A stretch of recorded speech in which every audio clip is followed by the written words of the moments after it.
Hello doctors. ये मेरे यानी डॉक्टर समीन मंसूरी के पर्सनालिटी स्टडी का तीसरा वीडियो है।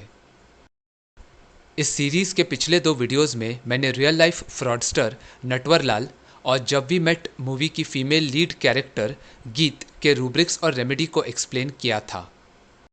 उन वीडियोस की प्लेलिस्ट का लिंक डिस्क्रिप्शन में है, तो आप उन्हें रेफ़र कर सकते हैं। इस वीडियो में मैं हिंदी फिल्म अंदाज अपना अपना के कैरेक्टर अमर पर एप्लीकेबल रूब्रिक्स के जरिए वेराट्रम एल्बम दवाई को एक्सप्लेन करूंगा। इसलिए मैं रेकमेंड करूंगा कि आप ये फिल्म ज़रूर देखें। अमर नाम के इस किरदार को फिल्म में आमिर खान ने निभाया था। जैसे जैसे फिल्म में कहानी बताई गई है, वैसे वैसे इवेंट्स के बारे में बताने के बाद मैं उस वर्जन को एक्सप्लेन करूंगा और फिर रूब्रिक की जानकारी दूंगा। लेकिन फिल्म में अमर द्वारा कही गई हर बात और उसके हर बिहेवियर के बेसिस पर रूब्रिक बनाना पॉसिबल नहीं है। इसलिए मैंने सिर्फ स्पेसिफिकली इंपॉर्टेंट एस्पेक्ट्स को लेकर ही रूब्रिक्स प्रोवाइड किए हैं। ये वीडियो सिर्फ एजुकेशनल पर्पसेस के लिए ही बनाई गई है और इसका मकसद किसी को ऑफेंड या इंसल्ट करना नहीं है। तो फिल्म की शुरुआत में अमर अपने पिता को उनका सलून बेचकर चूड़ियों की दुकान खरीदने का आइडिया देता है, जहां वो बेटियों को और उसके पिता माओ को चूड़ियां पहना रहे हैं। वो उन्हें एक मनमोहक दृश्य दिखाता है जहां महिलाएं नज़ाकत से उई उई कर रही हैं और उसके पिता शरारत से आ कर रहे हैं। आगे के सीन्स में भी अमर अपने पिता को रईसी इमेजिन करने के लिए कहता है, जहां उसके पिता सूट और विदेशी बूट पहनकर बीड़ी की जगह सिगार फूंक रहे हैं।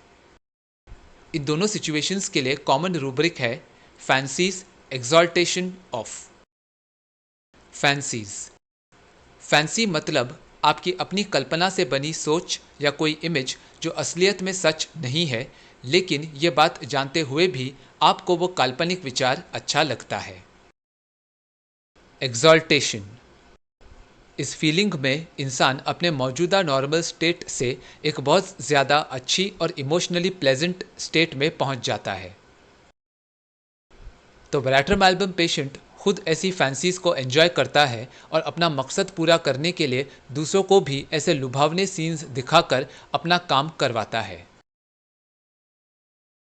जब अमर की बातों पर ध्यान देने के कारण नाई गलती से कस्टमर का कान उस तरह से काट देता है, तब अमर के पिता उसे डांट कर दुकान से बाहर निकाल देते हैं।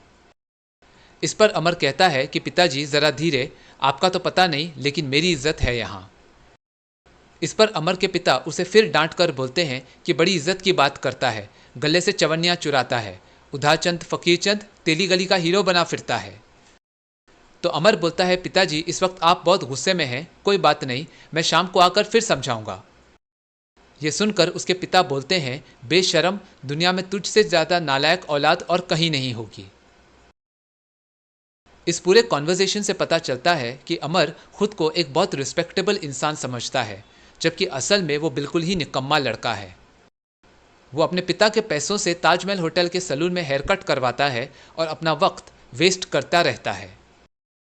इसलिए ये रूब्रिक है delusions imaginations is a prince. Prince, इस शब्द का मतलब है राजकुमार या युवराज। ये व्यक्ति राजा का बेटा होता है, मतलब इसके पास जो भी धन दौलत या साम्राज्य है वो इसे विरासत में मिला है। यह खुद अब तक राजा नहीं बना है, मतलब इसने अपने बलबूते पर कुछ भी हासिल नहीं किया है। लेकिन राजा का बेटा होने के कारण ये युवराज दूसरों से रॉयल ट्रीटमेंट एक्सपेक्ट करता है। आज के ज़माने में अक्सर ऐसे लोगों को रईस बाप की बिगड़ी हुई औलाद कहते हैं, जो सिर्फ अपने पेरेंट्स की कमाई उड़ाकर दूसरों पर रोब जमाते हैं। डांटे जाने के बावजूद अमर फिर से शाम को आकर अपने पिता को समझाने की बात करता है।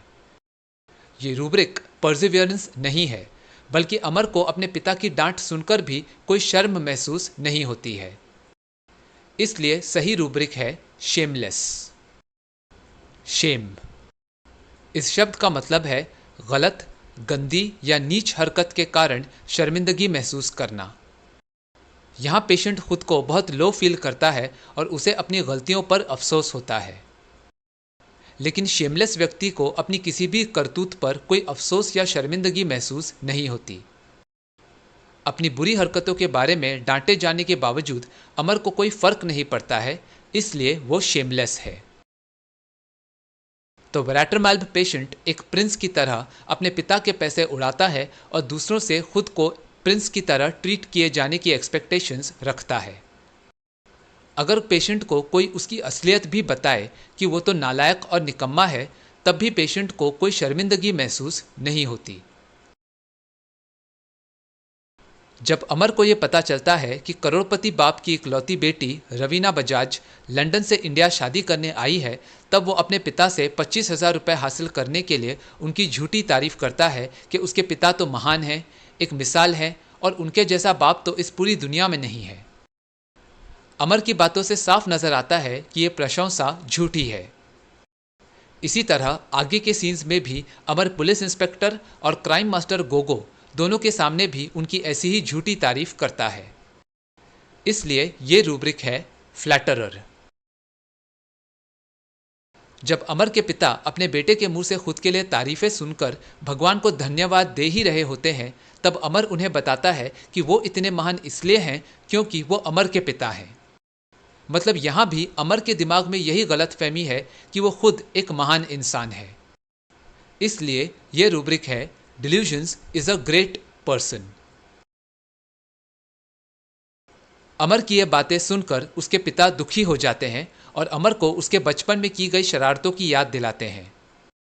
बचपन में अमर साइकिल मिलने पर बहुत खुश हुआ था, लेकिन उसने साइकिल अपने दादाजी पर चढ़ा दी और मरते दम तक लोग उन्हें लंगड़े बाबू कहते थे।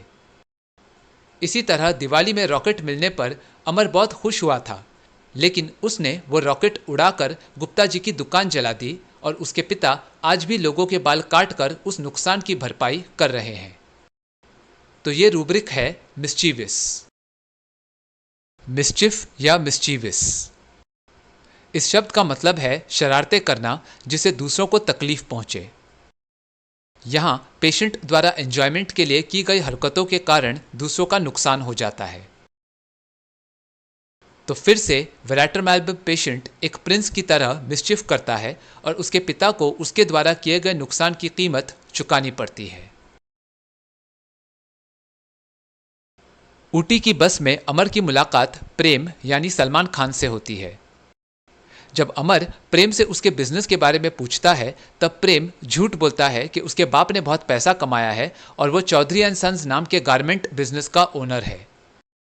इस पर अमर ये कहता है कि वो चौधरी एंड सन्स को जानता है क्योंकि वो खुद मेहता टेक्सटाइल्स का ओनर है और वो प्रेम की फैक्ट्री को कपड़ा बनाने के लिए रॉ मटेरियल सप्लाई करता है। इसके बाद दोनों एक दूसरे के कपड़ों के बारे में भी झूठ बोलते हैं। प्रेम कहता है कि उसने टोपी स्विट्जरलैंड से खरीदी है, तो अमर कहता है कि उसने अपना लाल जैकेट न्यूयॉर्क से खरीदा है। यहाँ दोनों झूठ बोलकर खुद को एक दूसरे से ज्यादा अमीर साबित करने की कोशिश करते हैं। अमर का रूब्रिक लायर नहीं है, क्योंकि यहाँ झूठ बोलकर वो खुद को रईस साबित करना चाहता है, जबकि असल में वो गरीब घर से है। इसी तरह जब अमर परेश रावल यानी राम गोपाल बजाज से मिलने जाता है, तब बजाज उसे कुछ भी कहने का मौका नहीं देता है, बल्कि उसे इंसल्ट करता है। लेकिन कमरे से बाहर आने पर अमर झूठा दिखावा करता है कि उसने अपने जवाबों से बजाज की बोलती बंद कर दी। यहाँ भी अमर झूठ बोलकर रवीना और करिश्मा के सामने खुद को बहुत कॉन्फिडेंट और निडर साबित करने की कोशिश करता है, लेकिन बजाज की आवाज़ सुनते ही वो डर कर वहाँ से भाग जाता है। एक और सीन में बजाज को छुड़ाने के लिए अमर और प्रेम फिरौती के पैसे तेजा को देने जाते हैं। जब तेजा उनसे पैसे मांगता है, तब अमर बजाज को उसके सामने लाने की जिद करता है और तेजा को कहता है कि वो कोई कच्चा खिलाड़ी नहीं है। लेकिन तेजा के हाथ में रिवॉल्वर देखकर अमर घबरा जाता है और तुरंत पैसे तेजा को दे देता है। इन तीनों सिचुएशंस में अमर के बिहेवियर के लिए सही रूब्रिक है अफेक्टेशन। अफेक्टेशन ये एक अननेचुरल और बनावटी तरीके वाला बर्ताव होता है जिसके जरिए पेशेंट दूसरों को इम्प्रेस करना चाहता है। आर्टिफिशियल बिहेवियर होने के कारण अफेक्टेशन वाला व्यक्ति अपना असली बर्ताव छुपाता है। इसलिए इस शब्द में अपनी बातों या बर्ताव के जरिए झूठ बोलना शामिल है। पेशेंट अपनी असली नेगेटिव फीलिंग्स जैसे कि डर, एंजाइटी, नर्वसनेस या गरीबी को छिपाकर खुद को निडर, बहादुर या ताकतवर दिखाता है। लेकिन डराने वाली स्थिति को देखते ही पेशेंट की असलियत और कायरता सबके सामने आ जाती है। लायर में पेशेंट झूठ बोलता है, लेकिन उसका मकसद दूसरों को इम्प्रेस करना नहीं होता है। इसलिए इन तीनों इवेंट्स में अफेक्टेशन ही करेक्ट रूब्रिक है। मैंने अपने सीपिया वीडियो में हिपोक्रेसी और अफेक्टेशन इन दोनों रूब्रिक्स के डिफरेंसेस को एक्सप्लेन किया है। इस वीडियो का लिंक डिस्क्रिप्शन में है, तो आप उसे भी रेफर कर सकते हैं। जब अमर को पता चलता है कि प्रेम भी रवीना से शादी करने के लिए ऊटी जा रहा है, तब वो प्रेम से अपनी दोस्ती तोड़कर उसके साथ झगड़ा करता है। कांस्टेबल द्वारा पकड़े जाते समय अमर मौका पाकर प्रेम का बटवा मार लेता है और पुलिस स्टेशन में प्रेम के वॉलेट में मौजूद फोटो को वांटेड क्रिमिनल्स वाले बोर्ड पर चिपका देता है ताकि पुलिस प्रेम को लॉकअप में डाल दे। अमर और प्रेम के बीच रवीना को लेकर दुश्मनी पैदा हो जाती है। तो अमर के इस बिहेवियर के लिए रूब्रिक है जेलसी बिटवीन मेन। अमर भेस बदलकर खुद को नूर अली उर्फ बड़े मियाँ बताता है और रवीना से शादी करने के लिए बुलाए गए लड़कों को भगा देता है। इसी तरह अमर हेड्स एंड टेल्स करते समय चित में जीता और पट प्रेम हारा बोलकर प्रेम को बेवकूफ़ बनाता है। इतना ही नहीं, वो एक बूढ़ा टांगे वाला बनकर प्रेम को बग्गी से उतरने पर मजबूर करता है और रवीना को लेकर भाग जाता है। रवीना से शादी करने के लिए अमर छल और कपट का इस्तेमाल करता है। इसलिए ये रूब्रिक है डिसीटफुल। डिसीटफुल इस रूब्रिक का डिटेल्ड एक्सप्लेनेशन मैंने अपने नटवरलाल वाले वीडियो में प्रोवाइड किया है। उसका लिंक डिस्क्रिप्शन में है, तो आप उसे रेफर कर सकते हैं। रवीना को अपने प्यार के जाल में फंसाने के लिए अमर उसे परेशान करता है और उसकी इन हरकतों से तंग आकर रवीना अमर के सिर पर डंडा मार देती है, जिसके बाद वो अपनी याददाश्त खो जाने का नाटक करता है। कुछ समय बाद अमर अंधा होने का भी नाटक करता है। इसलिए ये रूब्रिक है फेनिंग सिक। फेनिंग सिक और एग्जैजरेट्स हर सिम्टम्स, इन दोनों के डिफरेंसेस को मैंने अपने प्लमा मेटालिकम वाले वीडियो में एक्सप्लेन किया है। उसका लिंक डिस्क्रिप्शन में है, तो आप उसे भी रेफर कर सकते हैं। जब रवीना अमर को चाहने लगती है, तब अमर उसे डेट पर ले जाता है। रास्ते में अमर को करिश्मा मिलती है जो उसे सच्चाई बताना चाहती है, लेकिन अमर कहता है कि वो नौकरों से बात नहीं करता। होटल में भी अमर कहता है कि उसके दोस्त यही कहते थे कि अमर, तू तो इंडिया के लिए बना ही नहीं है, तुझे तो कहीं और होना चाहिए। फिर अमर कहता है कि रवीना ने एक जौहरी की तरह अमर जैसे हीरे को पहचान लिया। इसके बाद अमर को ये लगता है कि अब तो वो एक रईस लड़की से शादी करने वाला है और इसलिए शो ऑफ करने के लिए अमर होटल में बैठे लोगों के सामने फ्री डिनर खिलाने का ऐलान कर देता है। लेकिन जब रवीना उसे बताती है कि राम गोपाल बजाज की असली बेटी करिश्मा है, तब अमर का रईस बनने का भ्रम टूट जाता है। इसलिए ये रूब्रिक है delusions distinguished, squanders money, proud of his position. Distinguished इस शब्द का मतलब है कोई एक्सेप्शनली एक्सीलेंट अचीवमेंट जो पेशेंट को दूसरों के मुकाबले में बहुत ज़्यादा स्पेशल और प्रेज वर्दी बनाता है। स्क्वांडर्स मनी, इस टर्म का मतलब है फिजूल खर्ची करना। प्राउड ऑफ हिज पोजीशन, इस टर्म का मतलब है किसी ऊंचे मकाम पर होने के कारण खुद पर गर्व करना। तो वैलेटरमाल्ब पेशेंट को यह गलतफहमी होती है कि वो बहुत एक्सेप्शनल इंसान है और अपने इस झूठ को सच साबित करने के लिए तथा लोगों की नज़रों में खुद को रईस साबित करने के लिए पेशेंट फिजूल खर्ची करता है। हकीकत जानने से कुछ समय पहले प्रेम अमर के सामने आकर जोर जोर से हंसता है, जिसे देखकर अमर को लगता है कि अब तो प्रेम की सारी जिंदगी पागल खाने में कटेगी। लेकिन रवीना से सच्चाई जानने पर अमर को पता चलता है कि जो रईसी उसे चाहिए थी वो प्रेम को मिल गई है। ये बात सुनकर अमर बुरी तरह से चौंक जाता है, क्योंकि ऐसा होगा ये उसने कभी एक्सपेक्ट नहीं किया था। इसलिए ये रूब्रिक है एलिमेंट्स फ्रॉम एम्बिशन डिसीव्ड।